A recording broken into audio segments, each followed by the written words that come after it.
So let's talk about today the 10 most obvious golf lessons that golfers just still forget, me included, ones we still need reminding of. These are obvious, you'll know most of these, but let me know in the comments which ones you're forgetting, because I'm definitely forgetting a couple of them in the height of battle out there on the golf course.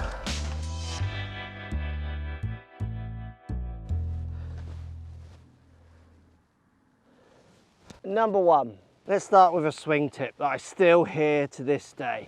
Keep your head down. Let's get this out of golf. Keep your head down is the most restrictive swing thought that you can give to anyone starting a game, playing the game for ages, those kind of ideas. The swing is built around lots of dynamic movements and the head needs to facilitate those turns and twists and movements. My head very much comes up as I turn through. And ask yourself this, like you're not seeing golfers independently lift just their head. If any kind of movements focused around head are happening, it's coming from so many other parts. Head down creates restriction, creates worse shots, and as a whole is a very toxic swing thought. Let's get it gone. Number two, we need to have a little bit more compassion on the golf course for the fellow people. Yes, it's frustrating sometimes. Yes, it can get slow, and there's situations where it shouldn't be slow. I get that. But in the whole, lots of the slow situations are because of reasons that are not in the control of the people that you might be getting angry at. Having that bit more awareness of all the situations might help you keep your temper in check, so you're not affecting your shots by getting angry at things that you can't control. And also just make sure you keep your friends in your club where you're all squished into the same club, maybe for the rest of your lives for some of you. Bit more compassion. I know it's hard, but think kind of road rage, those ideas. Let's get rid of it. Right, I'm 180 yards out and I'm gonna hit a good hard 7-iron. The next killer tip that we just forget, and I forget this one, we just don't hit the ball as far as we think we do. The amount of time we come up short, it's literally crazy, and that is good players and average golfers as well. Now, if you think about average golfers to lesser skilled golfers, they've got the complexities of mis-striking shots more as well, which will generally bring the ball up short. Taking a bit more club, having a few shot variations in your game might just help you get hitting a few more greens and a bit closer proximity. So rather than hit my hard 7, what I'm gonna do, because let's say I've come up short on 3 other approaches, is I'm going to hit a medium to softer 6. This one tends to push more to that distance without trying. The 7, it's near the top end of my distance. So I'm going to hit more club,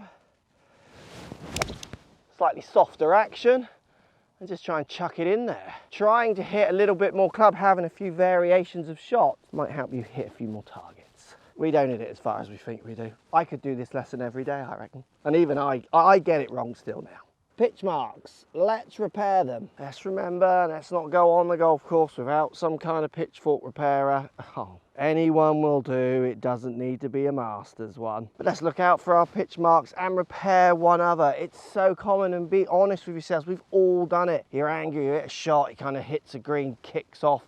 You often walk to your ball, you forget to look for your pitch mark. One ball comes in low and it runs over the back, those kind of ideas. You forget to look for your pitch mark at the front. Let's repair our pitch marks, be aware when we're making them, and just repair 1 or 2 others while you're waiting for your friends or competitors to putt.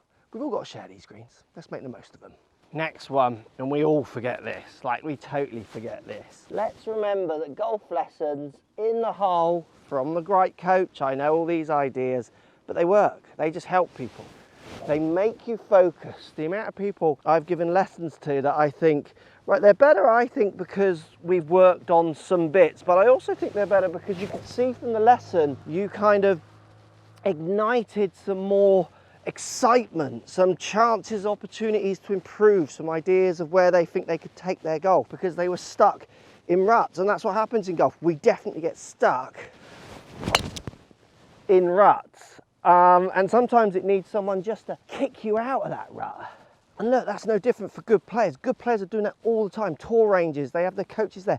They're not working on groundbreaking ideas. They're trying to break a trend, break a rut, get a fresh idea, get some excitement about their game. If you're out there struggling, fighting, feeling like you're not going anywhere, go and get a lesson.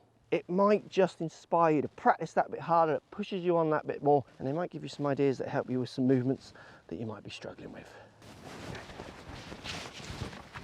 The next idea, and I know this is funny because you're watching this probably on YouTube, but look, YouTube is great.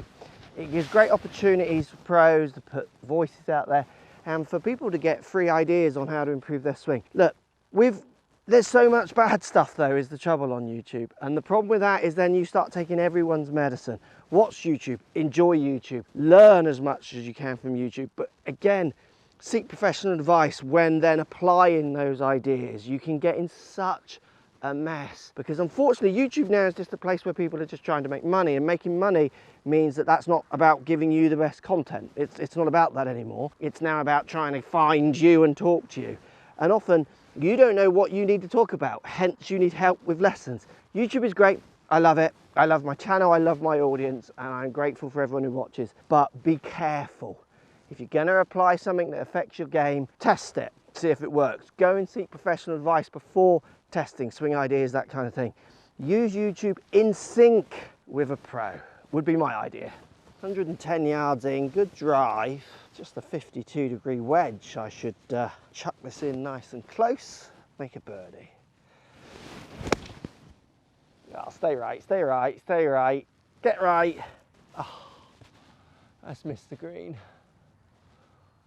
Let's remember why we're out here, for fun, to enjoy ourselves. I'm not playing for money. I'm sure most people watching this video aren't playing for money. You just got to get out and remember to enjoy yourself. Get your enjoyment wherever it comes from in golf. It's going to be frustrating. I want to hit that green with my wedge, but if I look at my statistics, I miss greens with wedges. If I'm not trying to improve that, it's not surprised that one missed. You need real expectations built around some emotional ideas that allow you to have fun, because sometimes you can get so angry it wrecks your game.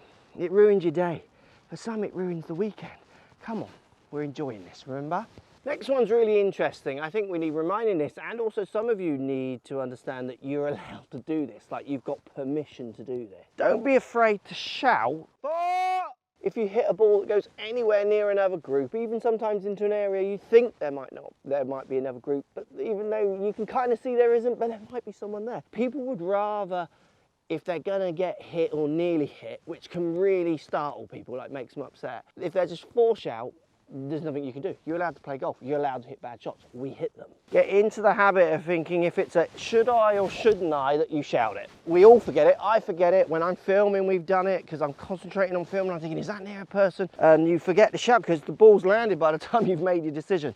Get into that. When I was playing full time, concentrating on my golf, like I was happily shouting "Fore." Sometimes if you hit a bad shot onto another fairway and there's people there, shouting "Fore" is quite a nice release of a little bit of anger. Shouting "Fore." Let people enjoy their golf without the fear of getting hit. Right, another swing killer that, again, I'm still shocked this one's so still in golf. And I see more and more people trying to get it out, which is great, but it just needs to keep going. And it's the dreaded lag. Oh, holding on to angles for as long as you can. Lots of distance talk at the minute, and people's talking about holding on to angles, lag that club to get more power. Look, lag just kills so many golf swings. So many golfers watching this video struggle with huge left to right curvatures. Trying to keep the head back of the handle encourages a face that just tends to open to a path. So you now need to put a massive twist in there if you want to control that with your ideas of huge lag. I just did a video where we looked at Ryan Fox's swing, and he's kind of in here, and I know people will go, look at the lag. It's not the lag, he's managing his face that's at this angle by doing that because of other reasons. Watch the full video if you want to see. Lag, majority of golfers, I try to get them from the top, getting these angles out as quick as possible, getting the club lower to the ground, help them hit up with a driver.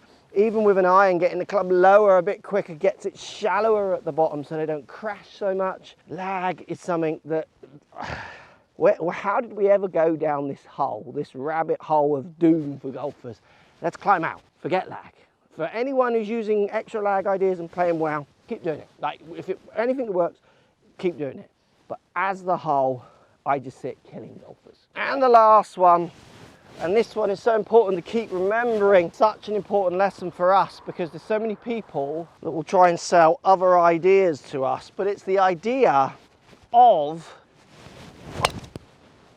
improvement. And where does that improvement come from? I've got a bag full of clubs here, all restricted by rules, all trying to help me to my most. I'm not saying this can't help, it can. But at the end of the day, golf is all on you. We like shiny new equipment. Some equipment fits our mind at different parts of the year, those kind of ideas better than others.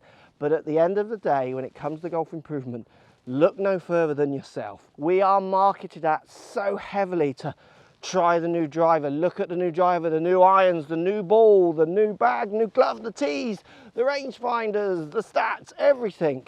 Stats are quite a good one, to be fair, because they do make you focus on you, which is why some people struggle with them. Just remember, if you want to get better at golf, the biggest improvements come from you. No matter how many millions they spend to try and get you to persuade them that their driver can help you get better, it's going to be on you. Have I missed any? There's my 10 in the comments. Let me know if I've missed any major lessons that need reminding. But I just think as golfers, we definitely need reminding every now and then about some of these important points. Thanks for watching.